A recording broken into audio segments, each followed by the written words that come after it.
Follow the money. That's what I always say. You always follow the money. Yeah. This is Follow the Money with Mitch Moss and Pauly Howard on VSiN.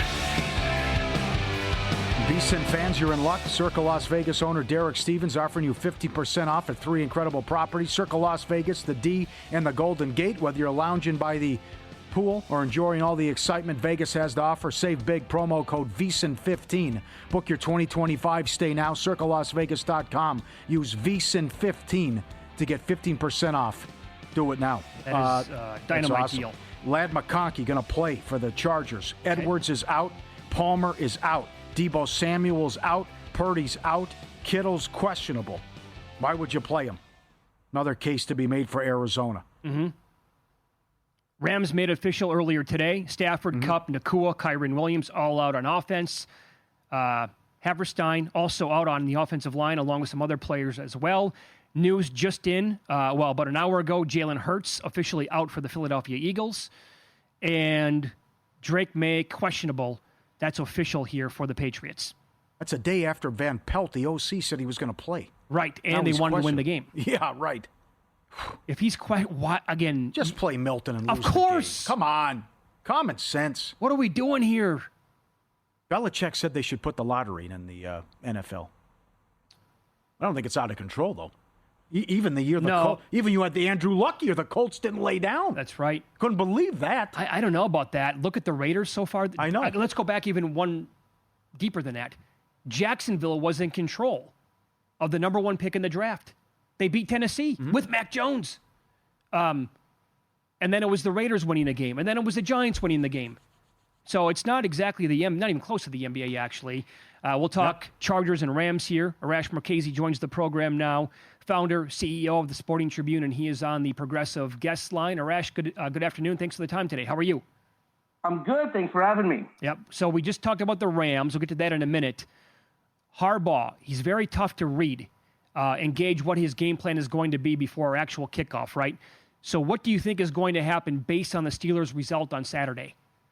Listen, if Cincinnati wins and the Chargers have the ability to move up to that 5 seed, not go to Baltimore, not play John Harbaugh in the Harbaugh Bowl, they're going to go for it. They're not going to rest their guys. They really like their chances of going in competing against Houston.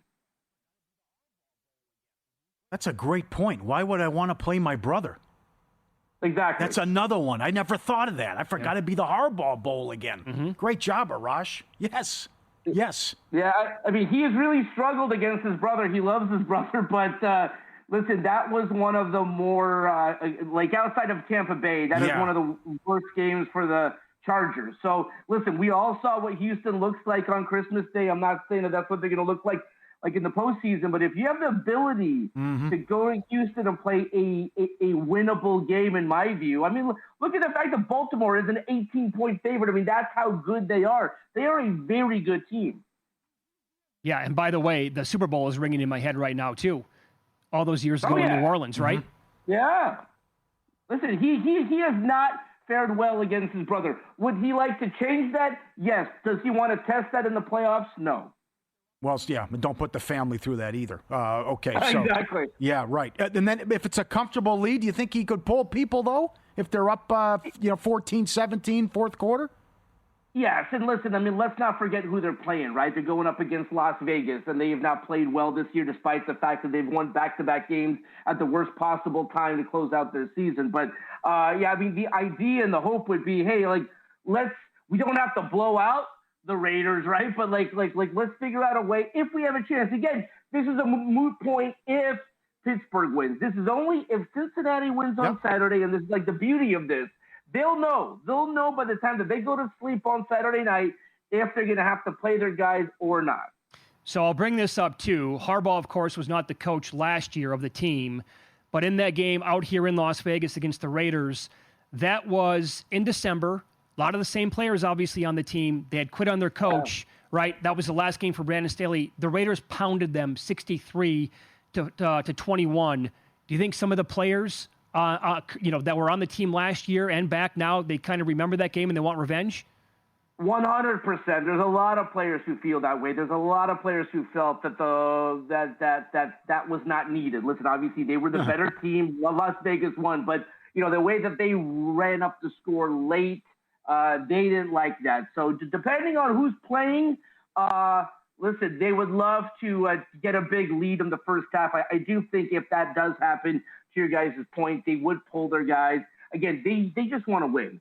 So as much as these guys want to kind of, blow out Las Vegas or whatever, listen, if Cincinnati wins, Harbaugh has made it very clear to us this week that he wants to move up to the number 5 seed.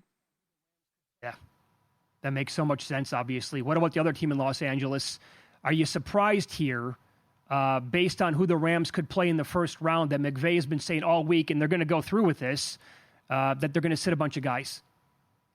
I am surprised only because of what this means. Again, normally there's not that big of a difference, right? Whether you're the 3 seed or you're the 4 seed. If you're the 4 seed, you're going up against a 14-win team that's vying for the number 1 seed.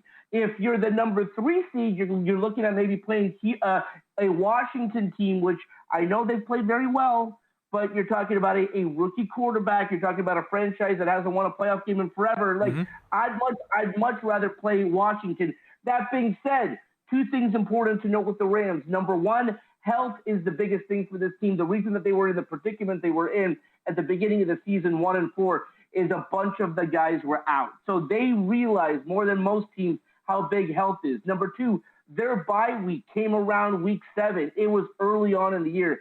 These guys have not had any time off. They do need some time off. They do need the rest. Last thing, they're not afraid of Minnesota. They beat them this season. They're also not afraid of Detroit. They played them twice, both times in Detroit. Both times had the lead late. So while, yes, Detroit and Minnesota are 2 14-win teams vying for the 1 seed, they're not afraid of playing one of those 2 teams at SoFi. Great answer. What do you expect out of Garoppolo, who could be rusty? Well, so that's the other wild card here. They're not rolling out this backup quarterback or this third stringer. They're rolling out a guy who a couple of years ago was starting in the conference championship game at SoFi Stadium. They're playing a guy who's really playing for a contract. Again, he signed a 1-year deal with Los Angeles, fully expecting, no knock on Matthew Stafford, but that Stafford was going to miss a couple of games this season. He did not.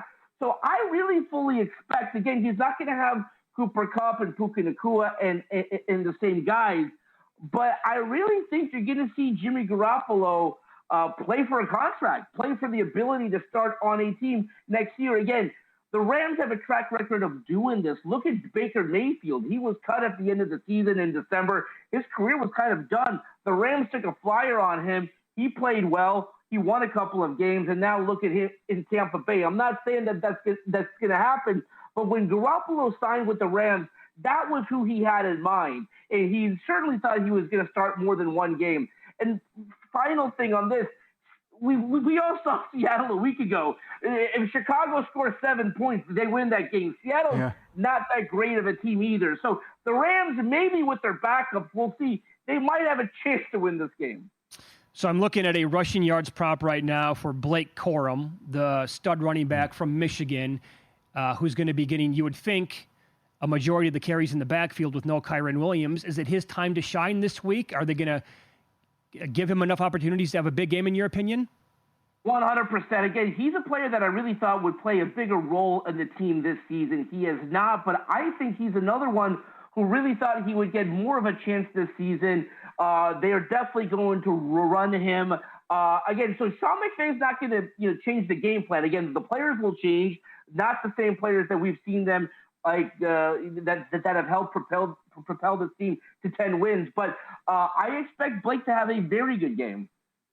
Which team based in Los Angeles is going to be more dangerous in the playoffs, in your opinion? I think the Rams, only because of this. They're going to have a home playoff game, and I think that they certainly have a chance to win that home playoff game. Then they go on the road, and we'll see what happens there. When people ask who can go further, I just think the Rams have the chance to win that home game, and then we'll see what happens in the division.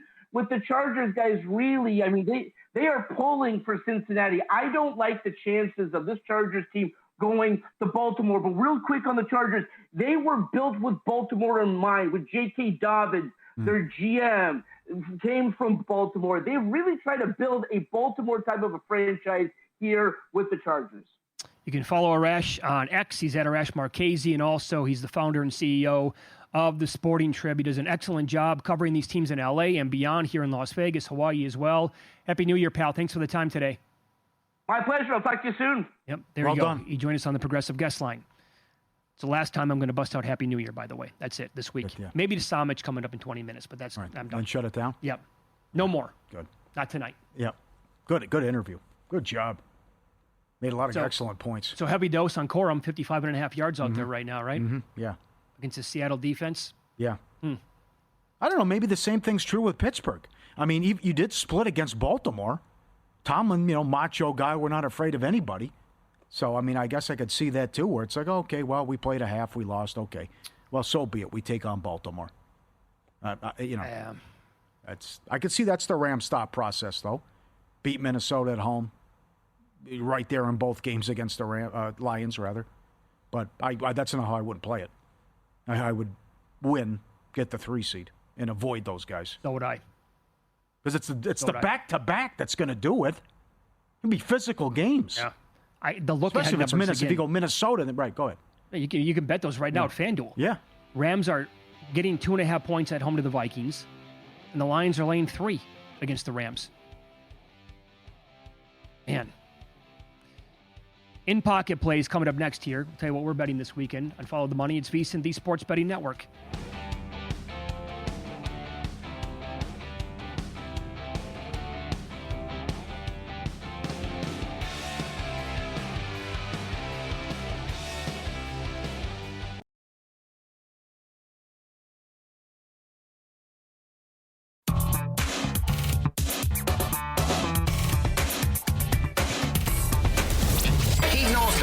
Was on coke if his girlfriend was not done. These games are a burial, a blowout, a human lock.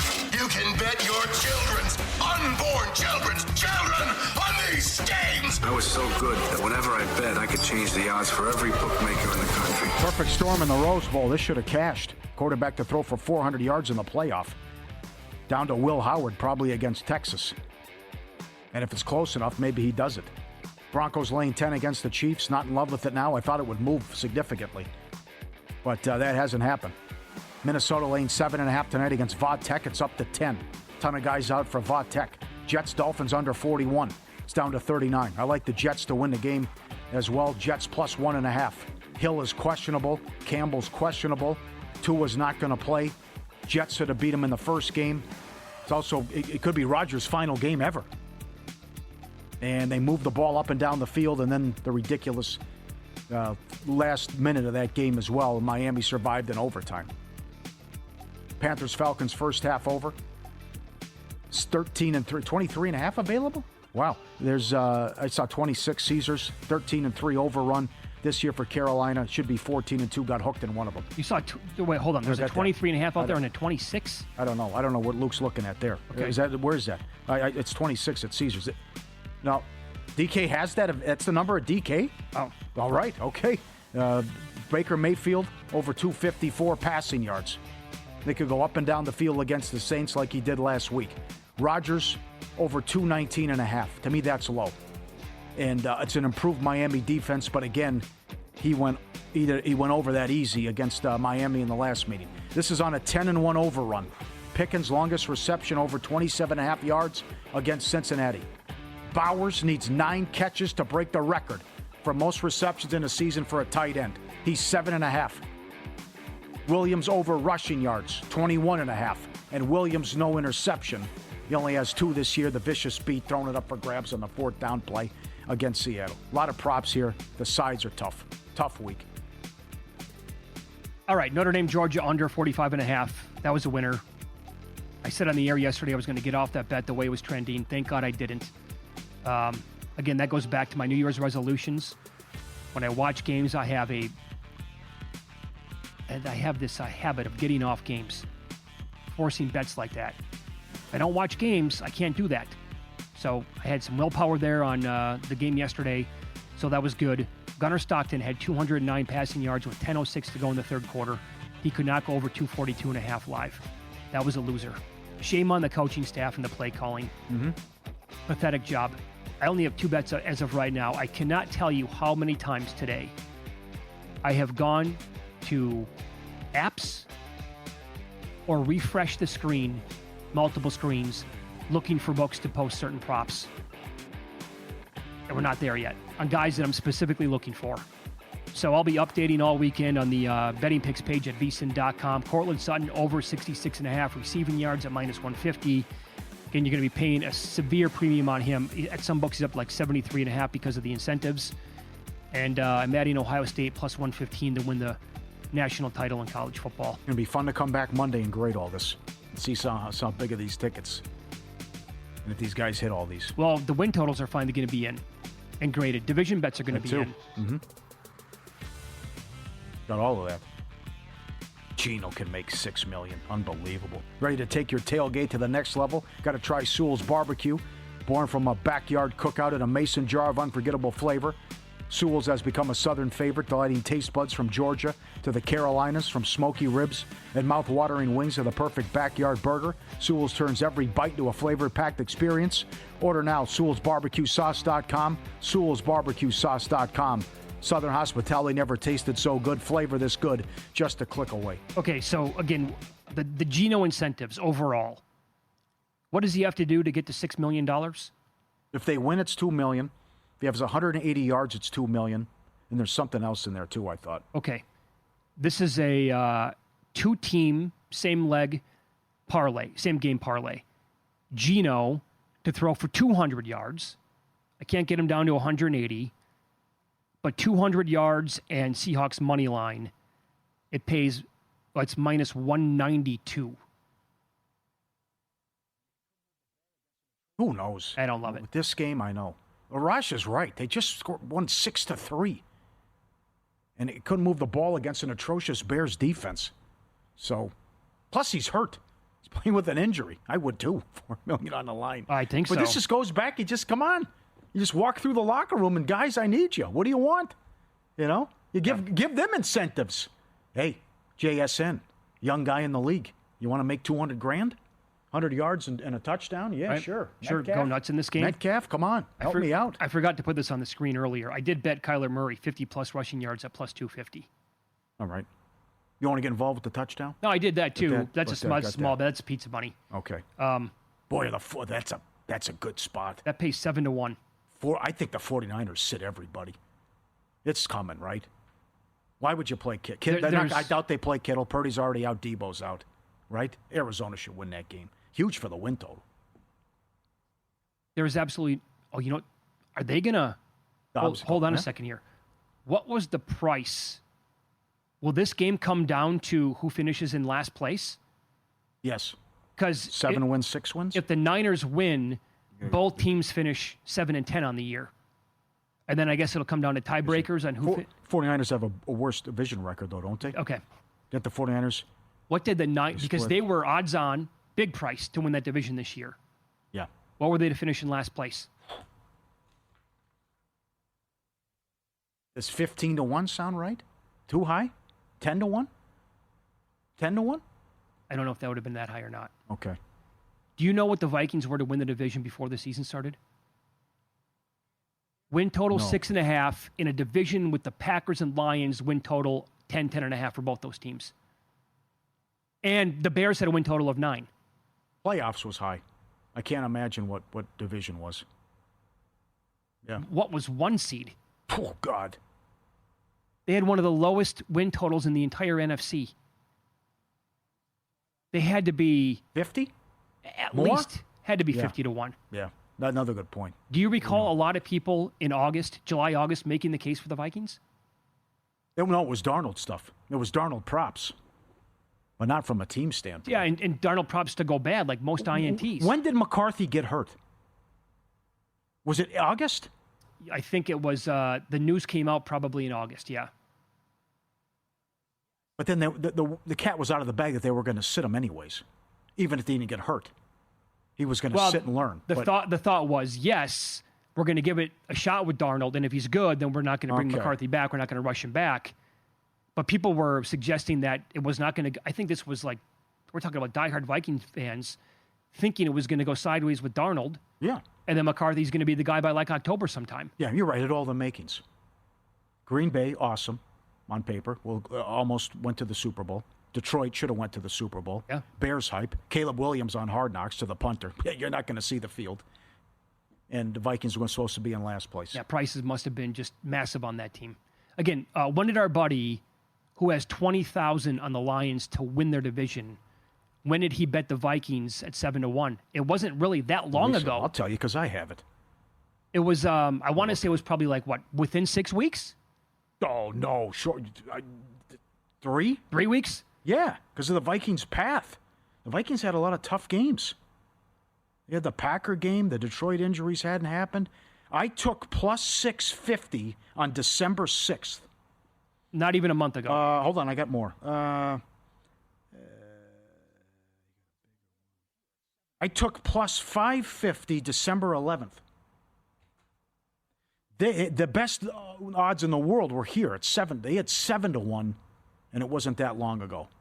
Because then that's when our guy. That's when he reached out. That's to when me. our guy reached out and said, "Hey, I see 7-1. Can you help me out? I got to get off. I want to get off of this a little bit." What a story! What an incredible season. I'm gonna go. Home dogs have been atrocious. Year of the favorite. Favorites of 6 or more since week 13. 29-1 straight up. Might find it here on sportoddshistory.com. Vikings 10-1 on September 5th before the season started to win the division. Who knows? I mean, that's at one book. Some books maybe had a 20-25-1 on it. A team that's picked to finish in last place and has a win total that's 2.5 shorter than the team in front of them and at least 3 or 3.5 short of 4 short of the team in front of them as well. I'm sure somebody has it because we talk about it every offseason, every year. DraftKings usually puts it up. Or FanDuel. Will someone go worst the other way? Someone go first or worst? First to worst? Yeah. Yeah, I was trying to make the case for other teams in the NFC to get the 1. I bet Atlanta. I thought they had a path. Their schedule was right there for them. In fact, on paper, it was the easiest schedule going into the season. How'd that turn out? Not good. And Minnesota in that division might do it Sunday night. VSiN host Mike Somich on the program coming up next. This dude has a ton of best bets in the NFL this weekend. We'll have him run them down for you coming up on Follow the Money. It's VSiN, the Sports Betting Network.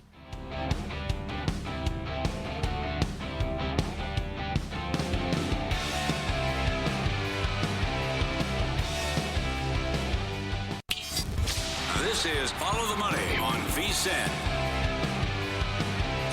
Welcome back. We're live in downtown Las Vegas from the Circa Resort and Casino. Week 18, it's always a lot of fun with the player props, the guessing games, the speculation. And VSiN host Mike Somich joins the program now. He is on the Progressive Guest Line. He's one of the co-hosts on Ready, Set, Bet, Saturday and Sunday evenings right here on VSiN. Mike, good afternoon. Thanks for the time today. How are you? I'm doing good. Looking forward to Week 18 here. I didn't think I'd have a ton of bets, but I ended up being able to find quite a few props that I liked here for Week 18. It's been fascinating to watch some of the numbers moves on the sides and the totals as well as we get more and more information on what these teams are planning on trying to do here. Yeah, you're spot on. We'll run them all down here, Pauly, real quick. So you do a write-up at VSiN.com where all these bets are available as well. For example, you bet the Buccaneers minus 13.5. That number's gone. What do you want to do with it now? Well, it's sitting at 14. I would still be Bucks or nothing here at the 14 number. This is a Saints team that's just been dead the last couple weeks. We saw them play with Rattler earlier in the season. It was a 51-27 game that the Bucks won. All 27 of those points came in an absolutely chaotic second quarter for the Saints where they got short fields, they got return touchdowns. And this Bucks offense has just been an absolute truck the last few weeks as well. I expect them to be able to continue to run the football, continue to throw the football. And one of the things that pops out to me is this Bucs defense right now. They were able to hang their hat on their rushing defense in years past, and we are seeing them do the same thing here in the last 4 weeks, giving up less than 60 yards per game on the ground. This is the Saints offense. If they can't run the football, good luck with them trying to get points on this Bucks defense. So I would still lay the 14 with the Bucks. I do like the first half with the Bucks a little bit more than the 14. You can get that at 7.5 or 8 at different books, but it's not up everywhere just because of the size of the spread here. But Bucks 14 or Bucks first half -8 would be how I'd attack this now. I would think common sense would win out here after he left the game with an injury. And if they lose, they get the 1 seed and May doesn't play. How about Bills-Patriots? Yeah, this is another one where I played Bills 2.5 this morning, and now we're seeing it at 3. I would hold off on betting this. Let's see if we get that 2.5 back either Saturday or Sunday. If we don't end up getting it back, the Bills -3 would still be a small bet for me. It's another situation where, look, yes, you're losing some of the starters on the Buffalo side, but guys like Ty Johnson, guys like Ray Davis, who are in the backfield for Buffalo, still very good. Mitchell Trubisky, one of the better backups, not someone you want to run out there for a full season, but someone who, as a backup, is going to be pretty good in these spots. And you mentioned it. Look, the Pats are planning on playing Joe Milton for at least part of this football game. I'll be interested to see how long Drake May wants to stay in there. Mm-hmm. But you got to think, this is a huge spot for the Patriots to lose. If they are able to get that number 1 pick, they can trade out for a king's ransom because of the quarterbacks that are going to be sitting at the top of this draft. And all of a sudden, this rebuild happens a whole lot faster for a Patriots team that has holes at defensive end, that has holes at wide receiver. They need to fill up that offensive line. They need to put pieces around Drake May as quickly as possible because he's proven he's a legit NFL starter at this point. You've got to make sure while you have him on that rookie deal, you get as much talent around him as possible. All right, how about a total? Atlanta and Carolina. Yeah, this is one of the more fascinating stats to me. So NFC South games this year are 9-1 to the over. Yeah. All 5 of Carolina's games have gone over in the NFC South. And when you think about it, it makes sense. There's a lot of teams that are devoid of pass rushes and teams that can move the football when they need to. And this is another spot where I'll go with the over number. I played 48 this morning. It's available at 48 a couple places. 48.5 is the more prevailing total at this point. I think you're going to see points here. I mean, this is a Panthers defense that has given up a ton of rushing yards. I got actually have a couple other props from this game because of it.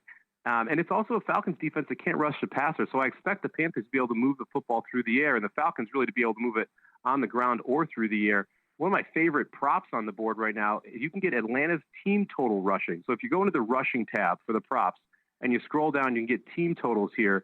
The Atlanta number is 150.5 rushing yards. Let's take the over on 150.5 here.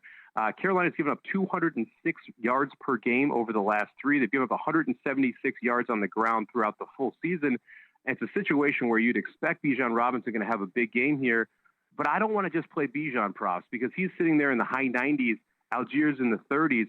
This is a situation where if Atlanta does get up a couple scores, I wouldn't be shocked if Algier starts to get more and more workload. I think he'll be successful running the football, so I'd rather take the team total over the 150.5 than I would just taking Bijan prop over. All right, you're also looking at 2 receivers on the same team in the Bengals-Steelers game on Saturday, and they're not on Cincinnati. Who do you like on Pittsburgh?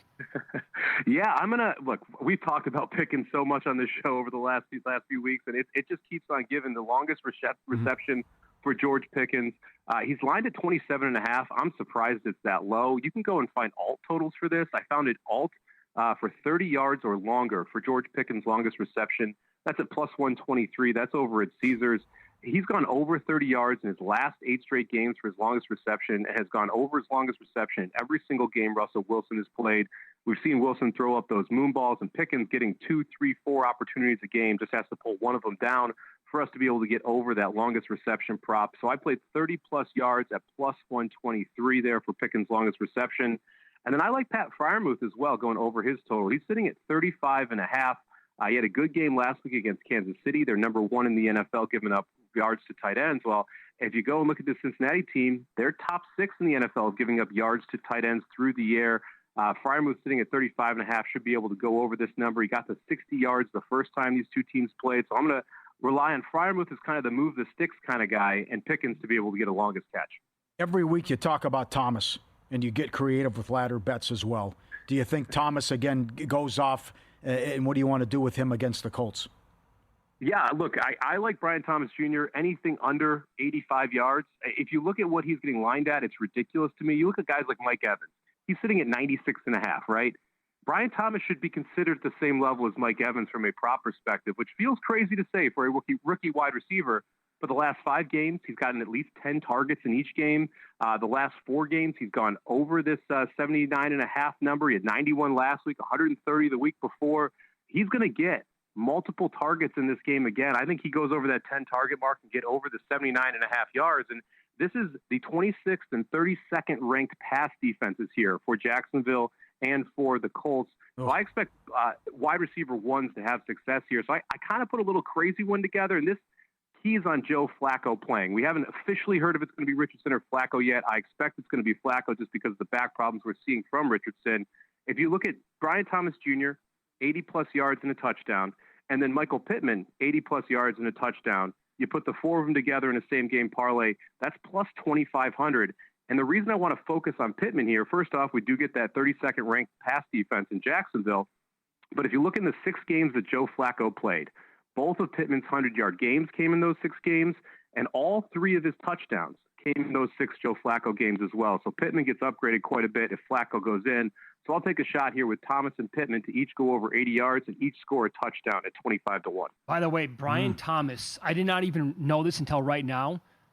He has 10 touchdowns this year. He's been phenomenal. Phenomenal. Like one of those guys that I loved preseason. I thought that he was kind of the 1D wide receiver.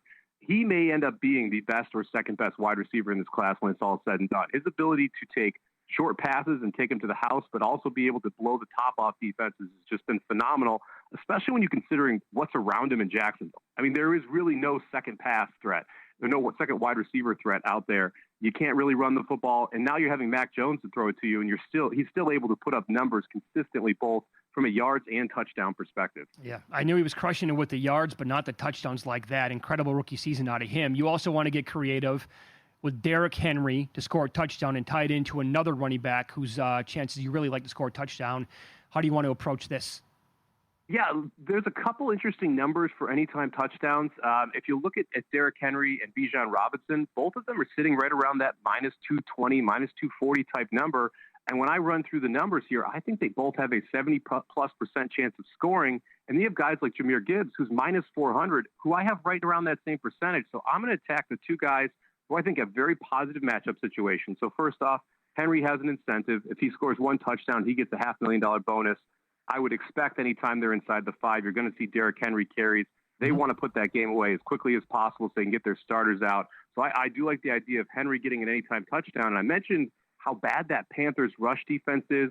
Well, if you watch the game last Sunday night, we're seeing Bijan Robinson now get direct snaps and the Wildcat inside the 5-yard line. They're really using him in the red zone, specifically get in the end zone. If you team up Derrick Henry and Bijan Robinson for anytime touchdowns, you get minus 109.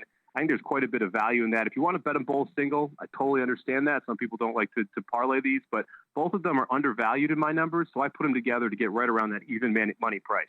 Mike, in like 30 seconds in this segment, you like Daniels to go over his rushing prop this week too? I do. He's sitting at 47.5. We've seen him go over the last 3 weeks. He is healthy, and this Dallas defense cannot stop the run. Third most yards allowed to QB on the ground. Daniels went for 74 the first time they played. Lamar went for 87 against Dallas. Hurts 56. Purdy and Mayfield each went for 40+. Dallas defense hasn't been able to stop the quarterback run all year. I think Daniels keeps that going this week. Very good. Hang on the line. We're going to bring you back for one more segment. It's Follow the Money here on VSiN, the Sports Betting Network. Our guest, Mike Somich. His show is called Ready, Set, Bet, weekends right here on VSiN. And the contest show tomorrow night, Pauly, is going to be must-watch television. We'll get his thoughts on that. It's in regards to Circa Survivor and the 18 remaining contestants in that contest. He also has New Year's betting resolutions and a couple of plays in the NHL that he likes as well. Find out who it is coming up next here on VSiN.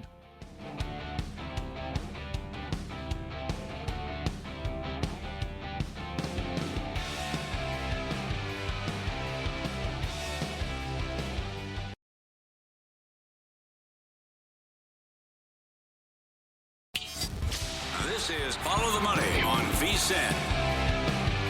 Want to become a sharper bettor this holiday season? VSiN has the ultimate gift for you or the sports bettor in your life. Final week.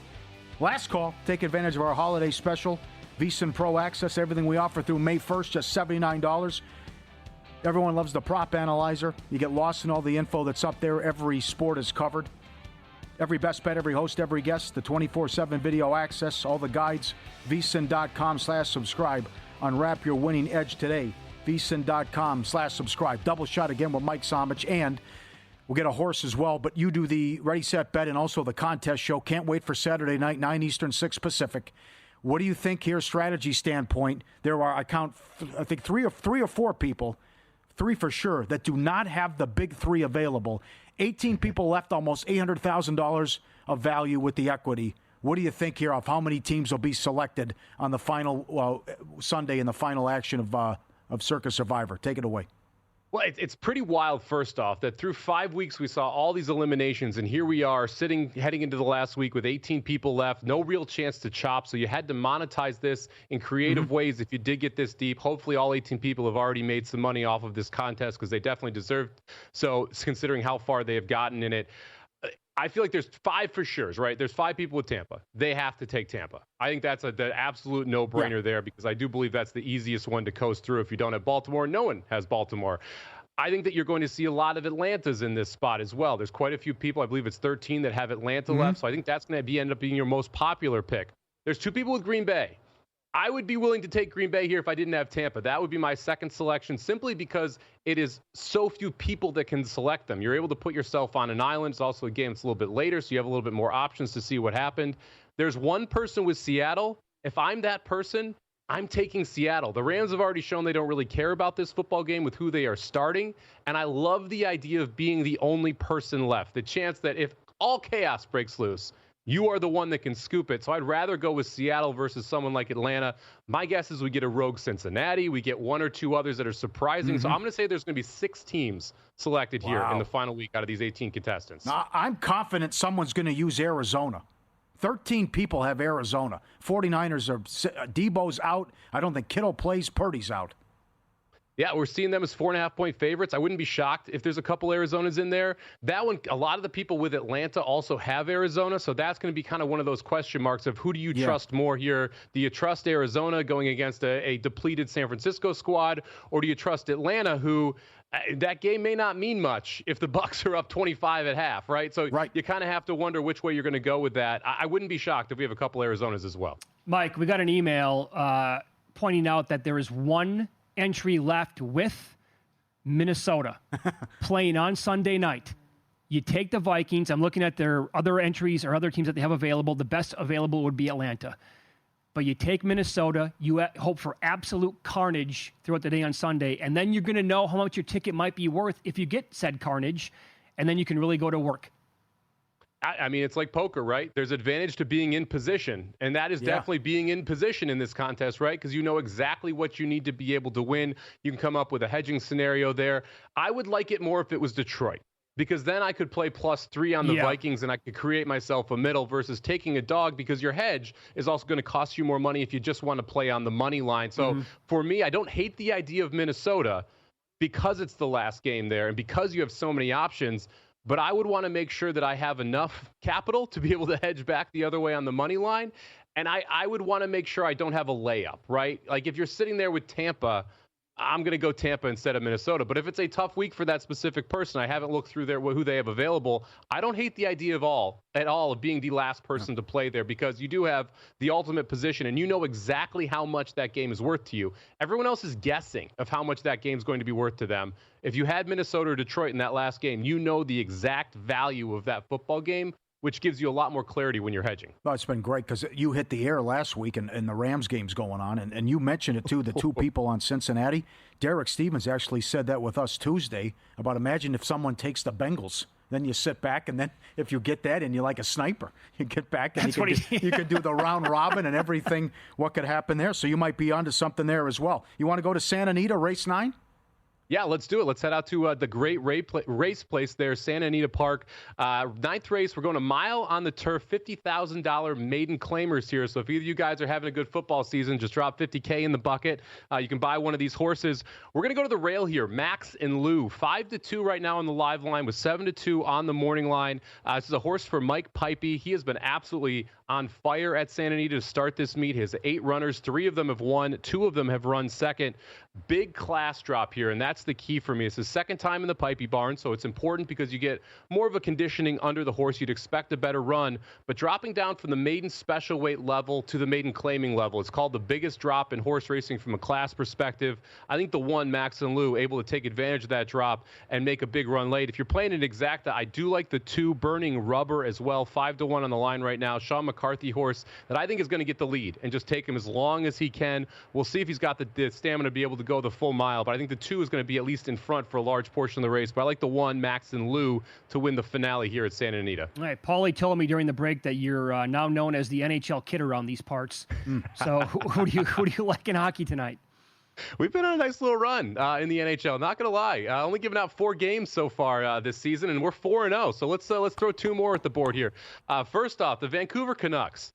I understand we've got injuries, right? Quinn Hughes is out. Elias Patterson's out. Those are 2 of their better players not going to be playing tonight.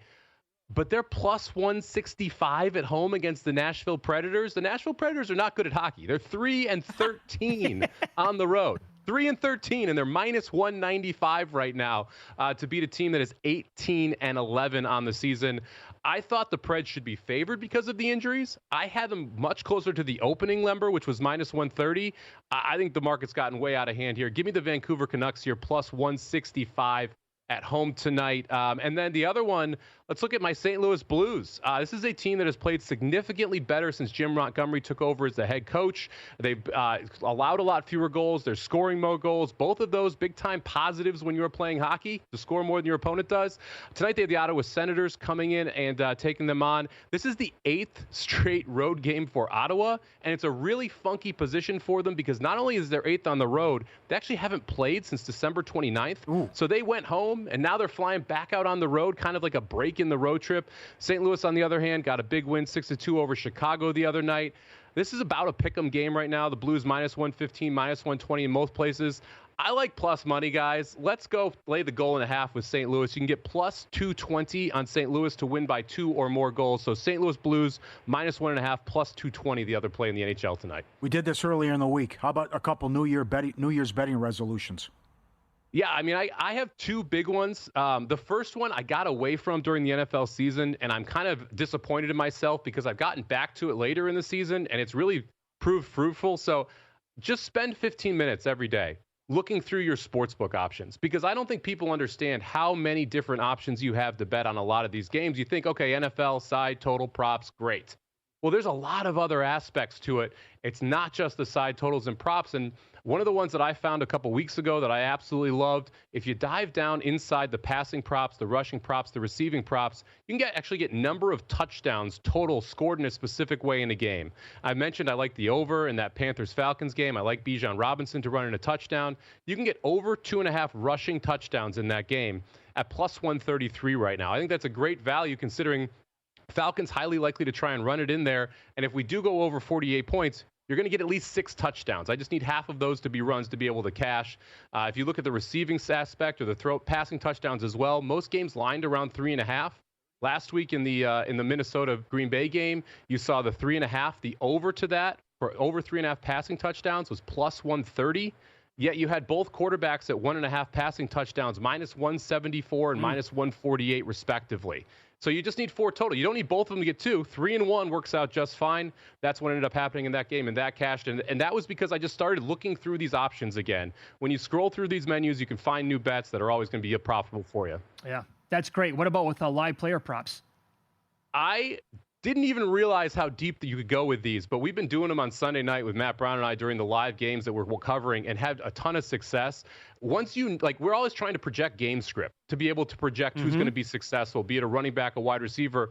You can jump in after a quarter or two and you know what the game script is going to be. You know who's ahead. You know who's behind. You know who's going to be throwing, who's going to be running. Playing those live player props, I think, is a huge advantage because the books often just divide by 2. That's how they come up with the second half number. I disagree that that's correct because you have additional information to tell you who's going to be throwing, who's going to be running, and you can take advantage of that. Yep. Well said. Have a great show tomorrow night. It's going to be dynamite right here on VSiN called Ready, Set, Bet. The contest show is going to be at 9 Eastern and 6 Pacific. You guys do a great job with it, Mike. Thanks for the time today. Good luck this weekend. Appreciate it, guys. Good luck this weekend. Thanks for having me on all NFL season. I appreciate it. It was awesome. Can't wait for it's coming up. VSiN primetime, and then the Friday Football Invitational finale tonight. The Iceman. It's the Chuck Edel Invitational. Ran away with it. Chuck Edel, Derek Stevens, Paul Bovey, Chris Felica, Chris Massero, and Drew Bridges' Average Joe contest. What a lineup. Awesome show.